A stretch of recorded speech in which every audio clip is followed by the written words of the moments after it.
नमस्कार, मैं हूं गीतिका। आपका स्वागत है मेरे चैनल पर।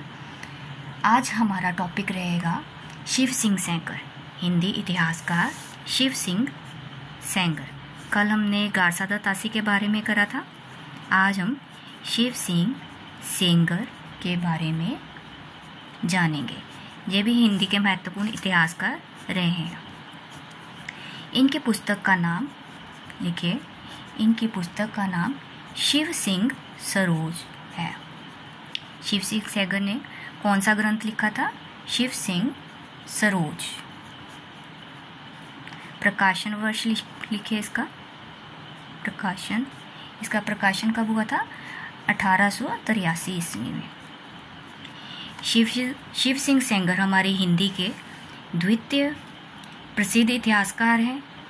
इनकी पुस्तक का नाम शिव सिंह सरोज है और इन्होंने 1883 ईस्वी में यह पुस्तक लिखी। और इसमें कितने कवियों के बारे में इन्होंने लिखा है? कवि लिखिए। इसमें लगभग इन्होंने 1003 कवियों के बारे में लिखा है। 1003 हिंदी कवियों के बारे में। हिंदी कवियों के जीवन चरित्र,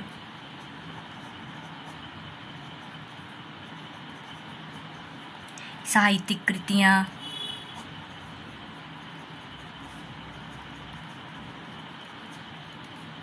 एवं कविता के उदाहरण दिए हैं।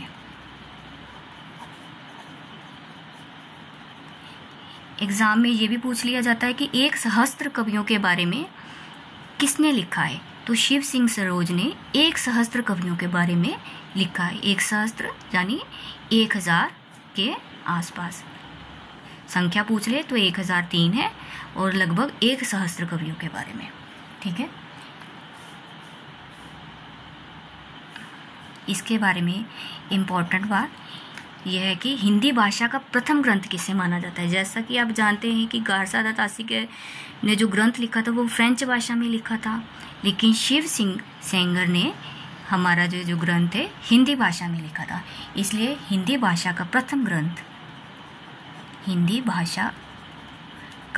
ग्रंथ होने का गौरव किससे प्राप्त है? शिव सिंह सरोज को।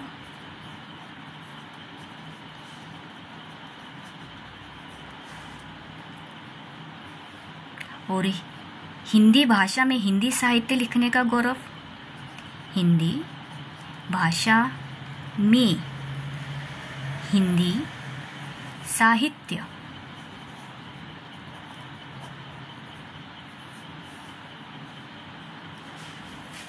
साहित्य का इतिहास लिखने वाले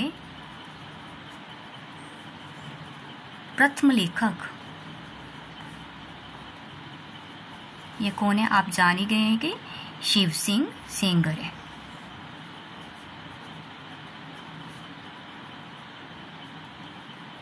हिंदी भाषा का प्रथम ग्रंथ शिव सिंह सरोज और हिंदी भाषा में हिंदी साहित्य का इतिहास लिखने वाले प्रथम लेखक शिव सिंह सेंगर। अब इस ग्रंथ में भी कुछ कमियां थी।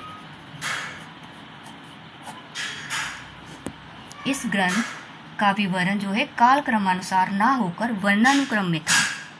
क्या था? इस ग्रंथ का विवरण जो था कालक्रमानुसार नहीं था।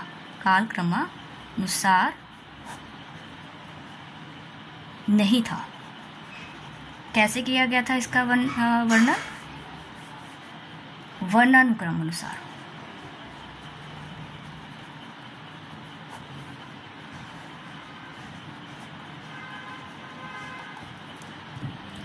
वर्णानुक्रम अनुसार का मतलब है कि क के बाद, जैसे क के बाद ख वर्ण आता है तो ऐसे इन्होंने सीक्वेंस से क के बाद ख ग ऐसे कवियों का वर्णन करा है, ना कि कालक्रम में उनका विभाजन करा है। जब कालक्रम में इन्होंने विभाजित ही नहीं करा तो उनके नामकरण तो होना ही नहीं था। ठीक है। तो इसलिए इसका कालक्रम का ना तो समय है ना कालक्रम का नामकरण इन्होंने करा है। इस ग्रंथ की कमी रही है। एक और इम्पॉर्टेंट बात है इनके बारे में, इन्होंने अपने ग्रंथ में पुष्यदंतपुर, इन्होंने अपने ग्रंथ में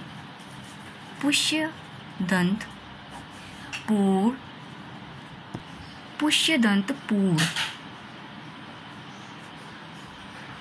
को हिंदी का प्रथम कवि माना है, हिंदी का प्रथम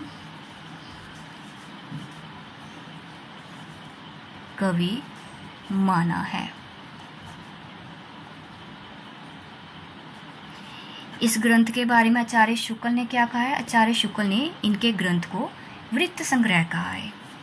आचार्य शुक्ल ने इनके ग्रंथ को वृत्त संग्रह कहा है।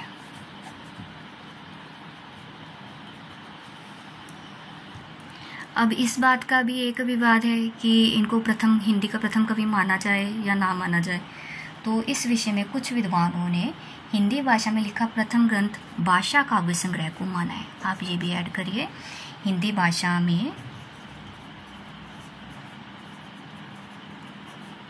लिखा प्रथम ग्रंथ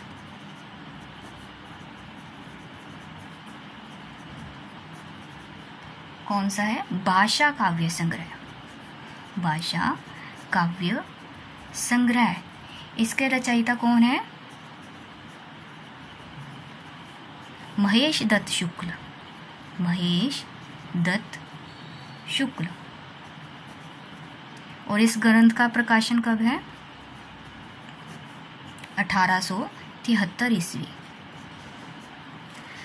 अब अगर तो आपसे पूछ लिया जाए हिंदी भाषा का प्रथम कवि कौन है, तो शिव सिंह सरोज।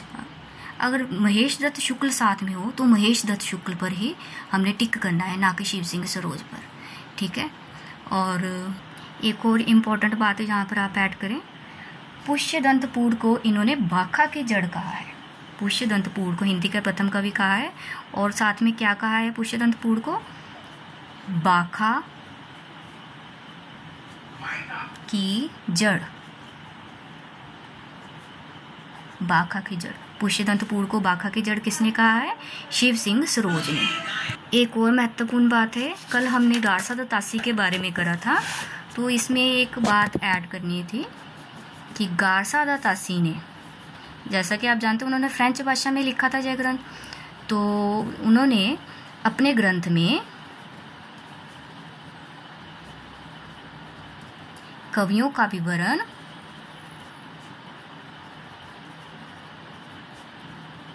अंग्रेजी वर्णमाला के अनुसार करा था। कैसे करा था? अंग्रेजी वर्णमाला के अनुसार।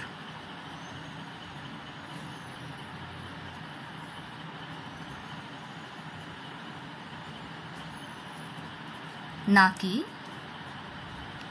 कालक्रम अनुसार।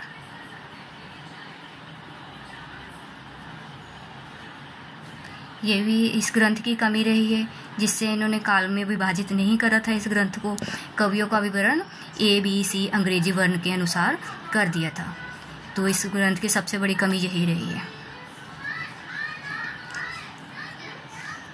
तो उम्मीद है कि आपको मेरी वीडियो पसंद आई होगी। मिलते हैं अगले टॉपिक के साथ अगली क्लास में। Thank you.